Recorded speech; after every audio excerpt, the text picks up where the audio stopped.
What if I told you there is a film so realistic that its director was arrested for murder, and judges demanded that the actors appear in court alive to prove they hadn't been killed on camera? That this film was banned in 50 countries, all copies were confiscated, and its creator was sent to prison for animal cruelty, even though the animals were eaten by indigenous tribes for sustenance? And that despite all this bloody history, this film became the progenitor of an entire genre, inspiring the Blair Witch Project and Paranormal Activity, with Quentin Tarantino himself calling it a masterpiece and director Sergio Leone calling it the greatest film about realism ever made. Today, we plunge into the deepest abyss of cinematic hell, Cannibal Holocaust by Ruggero Deodato, 1980. The film that wanted to show the truth about human cruelty, but became its victim. Are you ready to find out what really hides behind those frames? Welcome to Just Sneak. If you thought you knew everything about scandals in cinema, you were wrong. We dive into the darkest depths of cinema, where the line between reality and fiction is erased forever. Today, we're breaking down the film that nearly destroyed its creator's career and remains the most banned film in history. Subscribe, hit like, and drop a comment. Are you ready to watch this film after what you're about to learn? The roots of this scandal go back to the late 1970s, when Italian cinema was experiencing a golden age of exploitation films. Director Ruggero Deodato, who had already made several horror films and westerns by then, was inspired by sensational Italian media reports about the terrorism of the Red Brigades. Deodato believed these news reports were staged, and this idea became central to his new project. The script was written by Gianfranco Clarici, and the budget was only $100,000, an amount that seems laughable today, but at the time allowed for something truly provocative. However, at the project's launch stage, a real intrigue erupted. To give the film maximum realism, the creators decided to use actual indigenous people from the Amazon as actors. This decision was not only ethically questionable, but also extremely risky.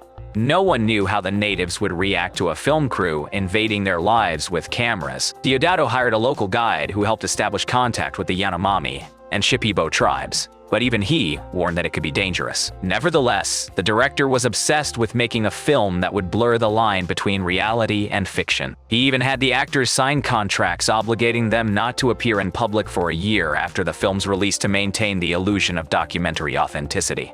This decision would prove fateful. And here we come to the man who became the living embodiment of this film, Ruggero Deodato. Born in 1939 in Potenza, he began his film career in the 1960s, working as an assistant to masters like Roberto Rossellini. But it was Cannibal Holocaust that made his name immortal, or rather, cursed. Deodato was known for his tough, uncompromising character.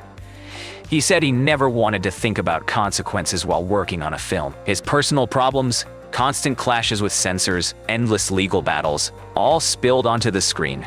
Yet despite all his toughness, Deodato was an incredibly talented storyteller who wanted to show the world the ugly truth about human nature. The scandalous episodes of his career are not limited to one film. He was known for his conflicts with producers and actors, and his methods on set horrified even the most seasoned cameramen. They say Deodato became so immersed in the role of the sadistic director that some crew members were afraid to speak to him. Once, he forced actor Robert Kerman, who played Professor Monroe, to spend several hours in water teeming with piranhas to capture a genuine fear reaction. Kerman later admitted it was one of the scariest moments of his life. Deodato was also known for his love of realism. He demanded that all violent scenes look as authentic as possible, and didn't hesitate to use any means necessary to achieve that effect. Some critics called him a sadist, but he replied that he just wanted to show the truth, no matter how ugly. The shoot for Cannibal Holocaust is still considered one of the most grueling in film history. Principal photography took place in the Amazon jungles of Colombia, in and around the city of Leticia. The crew faced incredible challenges: tropical heat, disease, the constant threat of wild animal attacks. But the real hell began when the cameras rolled. Deodato, striving for absolute realism, demanded that all violent scenes be as believable as possible.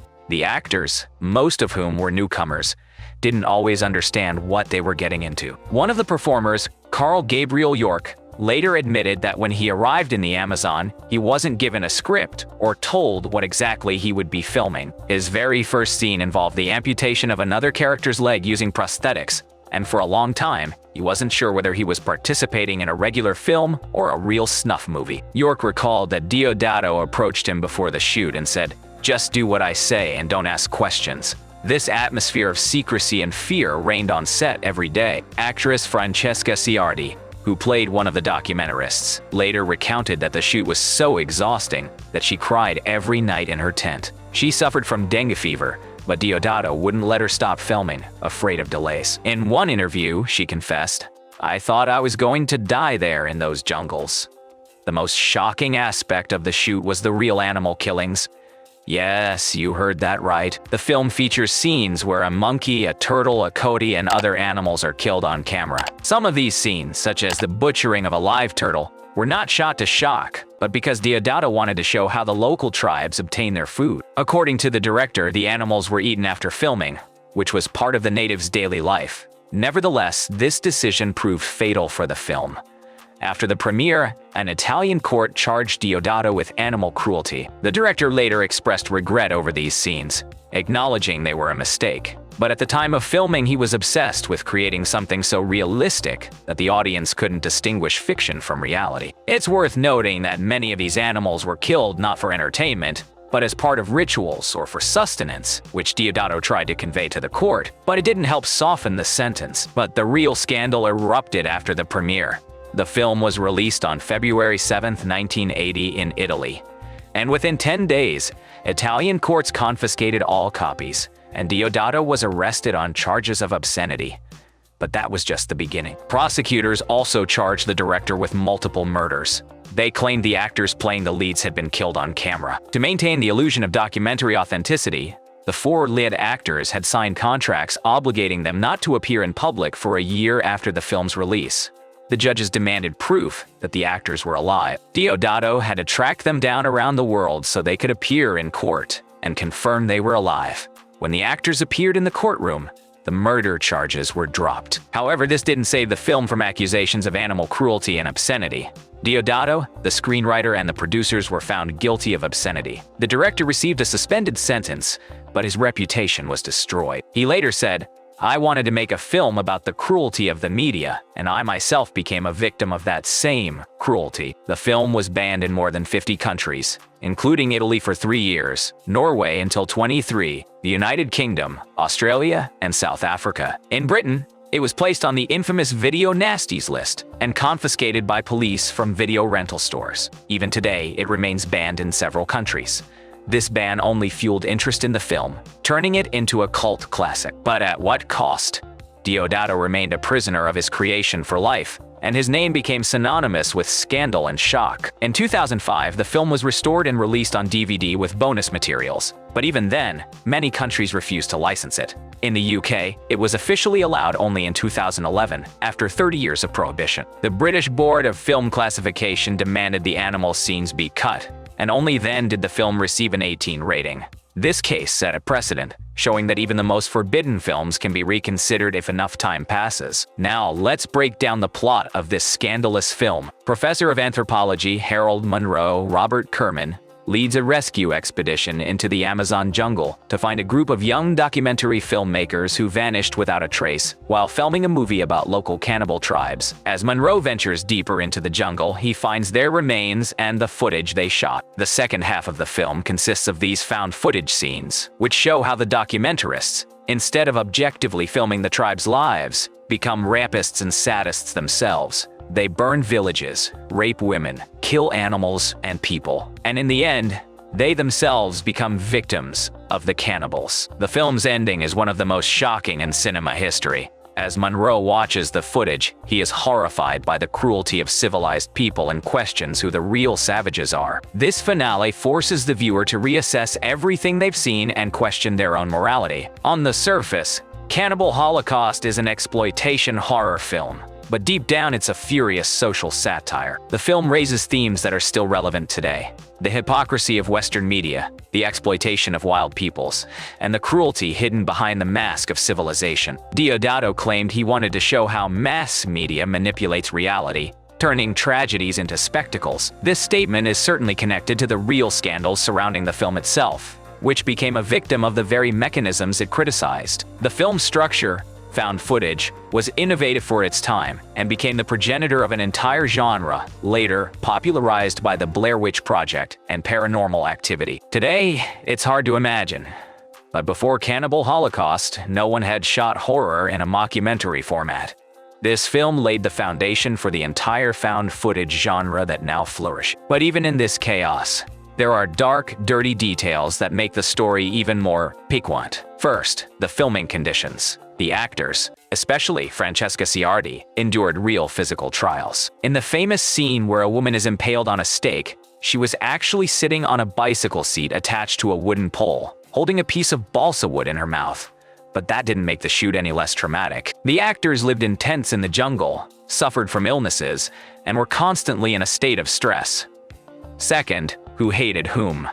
Rumors persist that Deodato had constant conflicts with the actors, who demanded better conditions. One of the actors, Luca Barbareschi, later admitted that he and Deodato didn't speak to each other for 2 weeks of filming, after the director forced him to participate in a particularly brutal scene. Third, what scenes were cut. The original version contained much more violence, including a real castration. These scenes were cut at the censor's request, but the rumors about them only fueled interest in the film. Some of these scenes were lost forever, as the original footage was confiscated by the court and destroyed. Deodato regretted this, but later said that even the cut version conveyed his message. Expert analysis of this film is an analysis of how shocking cinema can become art. What worked well? Everything. The acting, the realism, the music by Riz Ortolani, which creates a chilling contrast with what's happening on screen. Ortolani's musical theme sounds almost like a gentle lullaby, and this dissonant combination with the horrifying images makes the film even more disturbing. It's a technically flawless film that still amazes with its boldness. Director Sergio Leone himself, after watching it, sent Deodato a letter calling the second half of the film a masterpiece of cinematic realism.